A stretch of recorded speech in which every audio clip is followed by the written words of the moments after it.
Slimming World is probably one of the most popular diet clubs, especially here in the UK.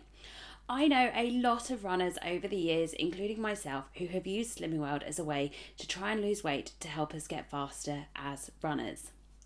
I made this same mistake and joined Slimming World thinking that it would be perfect for me as a runner.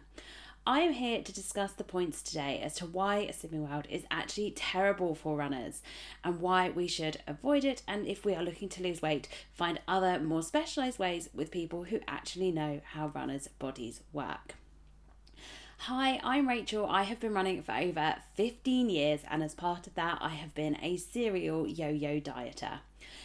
I joined Slimming World many years ago and tried it several times thinking it was the answer to all my problems. In fact, it made my running worse. I became injury prone and food obsessed and had many problems as a result. I know I am not alone as a runner who has tried Slimming World as the answer to my problems. So let's dive in to what makes Slimming World an issue for runners. So firstly, what is Slimming World? As I said at the start, Slimming World is a diet club for people who wish to lose some weight. You go along to kind of weekly meetings, get weighed.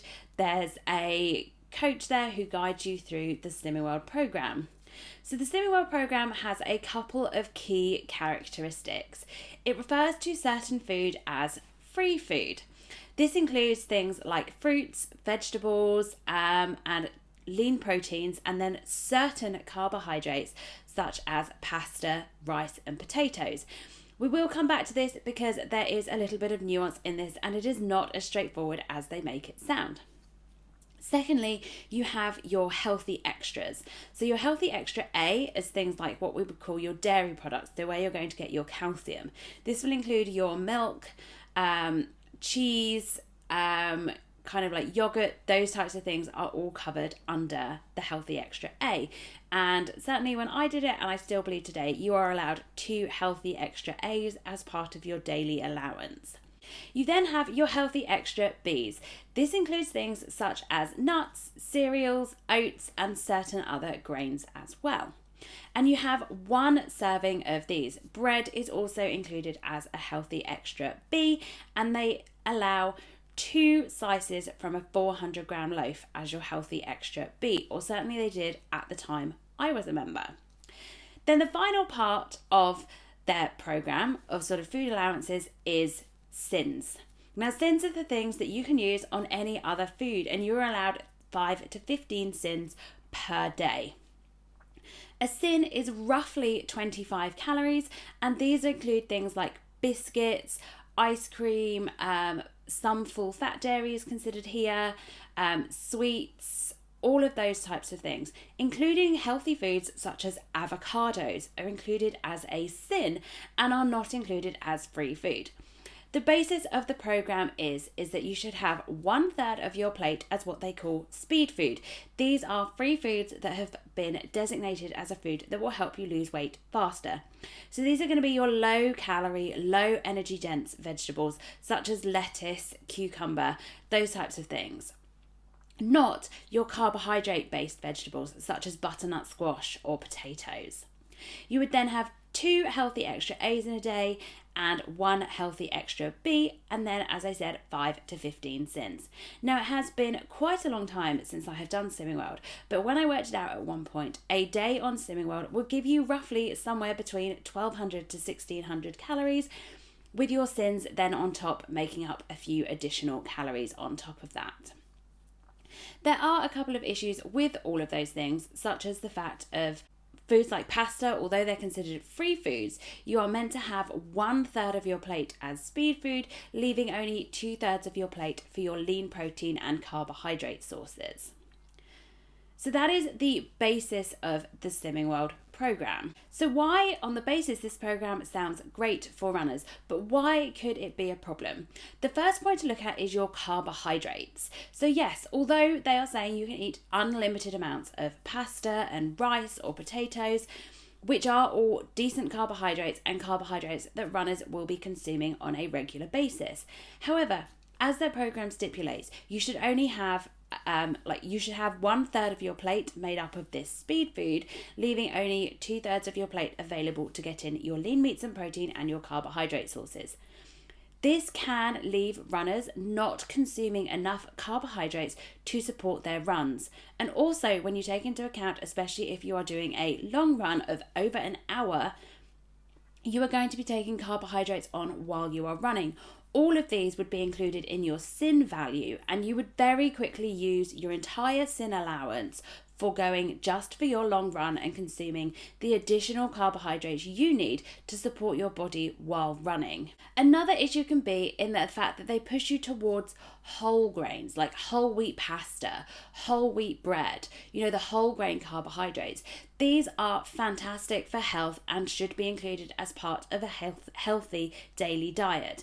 However, for runners, these whole grains are generally slow release carbohydrates and are not necessarily going to be that easy access fast fuel that you need for consuming it before a session, or maybe starting to replenish your body once you have finished that session. Protein is another key nutrient that it can be difficult to access on Slimming World.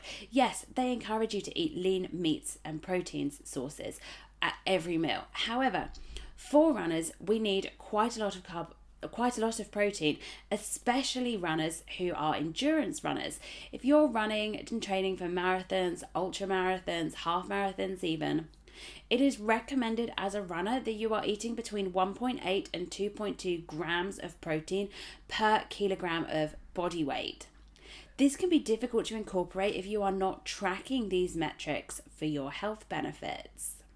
You also need to look at the fact that runners need to optimize when they're taking their protein in to support their training, because as well as doing running, you are probably strength training, and we need to prioritize protein around our strength sessions and around our long runs to help rebuild our muscles after exercise. But perhaps the biggest problem that I have seen for runners as part of the Slimming World program is the dieting mindset and mentality that it brings forward.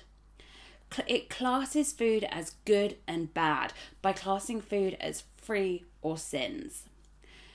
But runners need a certain amount of energy, and generally they will need more energy than a regular person who is not taking part in distance events or running events of any kind. It is easy on the Slimming World model for a runner to underfuel. It should be noted here that to lose weight, you do have to intentionally underfuel your body, which can have extremely negative consequences for runners, including an increased risk of injury and illness, which can cause more problems as you go on. Having this dieting mindset that can come when joining slimming clubs makes the focus purely on weight as opposed to your performance goals, your recovery goals, and optimizing your body for health. I personally tried Slimming Worlds several times as a runner, thinking it would be the answer to my problem. However, for me personally, I found that it led to that very restrictive mindset, in the fact that I would enter that binge restrict mindset.